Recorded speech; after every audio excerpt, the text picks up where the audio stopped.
स्वातंत्र्य दिनाच्या पार्श्वभूमीवर अक्कलकुवा शहरात तिरंगा मोटरसायकल रॅलीचे आयोजन। देशभक्तीचा जल्लोष करत भाजपच्या वतीने तिरंगा मोटरसायकल रॅली। अक्कलकुवा शहरात स्वातंत्र्य दिनाचे औचित्य साधून भारतीय जनता पक्षाच्या वतीने देशभक्तीच्या जल्लोषात भव्य तिरंगा मोटरसायकल रॅली काढण्यात आली।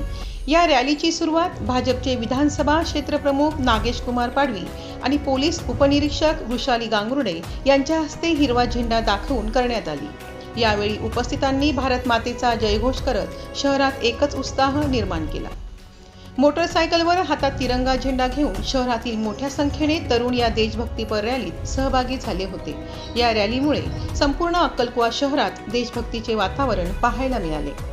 आदिवासी जनजागृती न्यूज नंदुरबार। नमस्कार।